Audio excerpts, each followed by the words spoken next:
This is Democracy Now!, democracynow.org, The War and Peace Report. I'm Amy Goodman with Juan Gonzalez. This week marks the 50th anniversary of the assassination of Patrice Lumumba. He was the first democratically elected leader of what is now known as the Democratic Republic of the Congo. The Congo had been a colony of Belgium since the late 1800s, which ruled over it with brutality while plundering its rich natural resources. Patrice Lumumba rose as a leader of the Congo's independence movement and in 1960 was elected as the first prime minister of the country. Lumumba's Pan-Africanism and his vision of a united Congo gained him many enemies. Both Belgium and the United States actively sought to have Lumumba overthrown or killed. The CIA ordered his assassination but could not complete the job. Instead, the United States and Belgium covertly funneled cash and aid to rival politicians who seized power and arrested President Lumumba. This is how it was reported in a Universal Studios newsreel in December of 1960. A new chapter begins in the dark and tragic history of the Congo with the return to Leopoldville of deposed Premier Lumumba, following his capture by crack commandos of strongman Colonel Mobutu. Taken to Mobutu's headquarters, past a jeering, threatening crowd, Lumumba, but promised the pro-red Lumumba a fair trial on charges of inciting the army to rebellion. Lumumba was removed to an army prison outside the capital as his supporters in Stanleyville seized control of Oriental province and threatened a return of disorder. Before that, Lumumba suffered more indignities, including being forced to eat a speech which he restated his claim to be the Congo's rightful premier. Even in bonds, Lumumba remains a dangerous prisoner, storm center of savage loyalties and equally savage opposition. On January 17, 1961, after being beaten and tortured, the Congolese Prime Minister, Patrice Lumumba, was shot and killed. For more, we go to Adam Hochschild. He's the author of King Leopold's Ghost, a story of greed, terror, and heroism in colonial Africa, and the forthcoming book, To End All Wars, a story of loyalty and rebellion. He teaches at the Berkeley Graduate School of Journalism, is co-founder of Mother Jones Magazine, had an op-ed in the New York Times this week called All Assassination and Assassination's Long Shadow. Adam Hochschild is joining us from San Francisco. Explain this long shadow, Adam. Well, Amy, I think the assassination of Lumumba was something that was felt by many people to be a sort of pivotal turning point in the saga of Africa gaining its independence. In the 1950s, there were movements for independence all over Africa. There was a great deal of idealism in the air. There was a great deal of hope in the air, both among Africans and among their supporters in the United States and Europe, that at last these colonies would become independent. And I think people imagined real independence, that is, that these countries would be able to set off on their own and control their own destiny economically as well as politically. And the assassination of Lumumba really signaled that that was not to be. Because for Belgium, as for the other major European colonial powers like Britain and France, giving independence to an African colony was okay for them as long as it didn't disturb existing business arrangements, as long as the European country could continue to own the mines, the factories, the plantations. Well, okay, let them have their politics. But Lumumba spoke very loudly, very dramatically, saying Africa needs to be economically independent as well.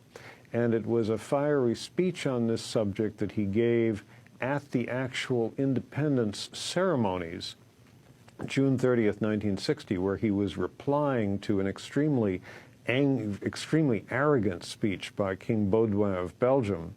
It was a speech he gave on this subject that I think really began the process that ended 2 months later with the CIA, with White House approval, decreeing that he should be assassinated.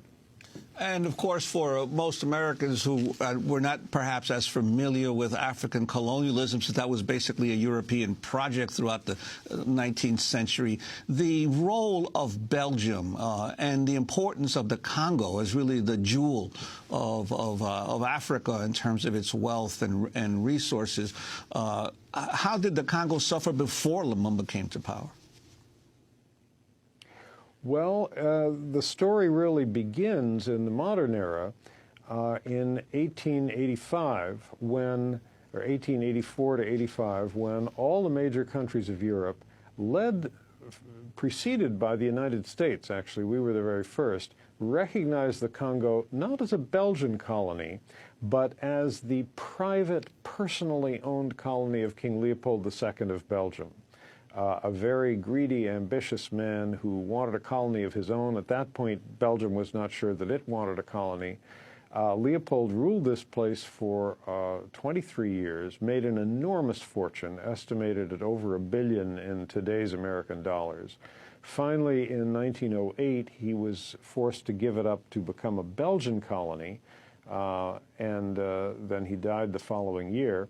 And the Belgians ran it for the next half century, extracting an enormous amount of wealth, initially in ivory and rubber, then in diamonds, gold, copper, timber, palm oil, all sorts of other minerals. And as with almost all the European colonies in Africa, this wealth flowed back to Europe. It benefited the Europeans much more than the Africans. And the hope that many people had when independence came all over Africa, for the most part, within a few years on either side of 1960, people had the hope that at last African countries would begin to control their own destiny, and they would be the ones who would reap the profits from the mines and the plantations and so on. Lumumba put that hope into words, and for that reason he was immediately considered a very dangerous figure by the United States and Belgium. The CIA issued this assassination order with White House approval, and as was said at the beginning, they couldn't get close enough to him to actually poison him, but they got money under the table to Congolese politicians who did see that he was assassinated. With Belgian help. It was a Belgian pilot who flew the plane to where he was killed, a Belgian officer who commanded the firing squad. And then the really disastrous thing that followed was this enthusiastic United States backing for the dictatorial regime of Mobutu, who seized total power a couple of years later and ran a 32-year dictatorship, enriched himself by about $4 billion, and really ran his country into the ground, was greeted by every American president, with the sole exception of Jimmy Carter, who was in office during those 32 years. And he left the country a wreck from which it has still not recovered. Adam Hochschild, I want to play a clip of the former CIA agent John Stockwell talking about the CIA's plans to assassinate the Prime Minister of the Congo, Patrice Lumumba. The CIA had developed a program to assassinate Lumumba under Devlin's encouragement and management. The program they developed, the operation didn't work. They didn't follow through on it. It was to give poison to Lumumba, and they couldn't find a setting in which to get the poison to him successfully in a way that it wouldn't appear to be a CIA operation. I mean, you couldn't invite him to a cocktail party and give him a drink and have him die a short time later, obviously. And so they gave up on it. They got cold feet. And instead, they handled it by the chief of station talking to Mobutu about the threat that Lumumba posed, and Mobutu going out and killing Lumumba, having his men kill Lumumba. What about the CIA's relationship with Mobutu? Were they paying him money? Yes, indeed. I was there in 1968 when the chief of station told the story about having then, the day before, that day, having gone to make a payment to Mobutu of cash, $25,000, and Mobutu saying, "Keep the money. I don't need it." And by then, of course, Mobutu's European bank account was so huge that $25,000 was nothing to him.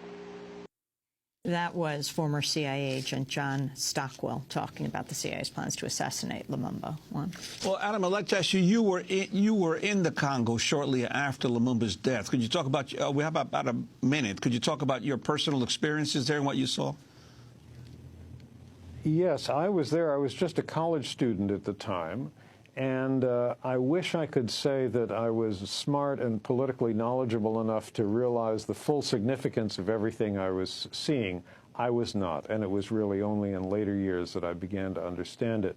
But what I do remember, and this was, as I say, 6 months or so after he was killed, was the sort of ominous atmosphere in Leopoldville, as the capital was called then. these jeeps full of soldiers who were patrolling the streets, the way the streets quickly emptied at dusk, and then two very, very arrogant guys at the American embassy who were proudly talking over drinks one evening about how this person, Lumumba, had been killed, whom they regarded, not as a democratically elected African leader, but as an enemy of the United States. And so, of course, I, as a fellow American, they expected to be happy that he'd been done away with. There was something quite chilling about that, and it stuck with me, but I think it's only in much later years that I fully realized the significance. Adam Hochschild, I want to thank you very much for being with us, author of several books, including King Leopold's Ghost, A Story of Greed. Democracy Now! Is produced by Mike Burke, Sharif Abdel-Kadur, Sarah Mate, Steve Martinez, Nicole Salazar, Hani Massoud, Robbie Karen, Mike DeFilippo, and Miguel Noguera are engineers.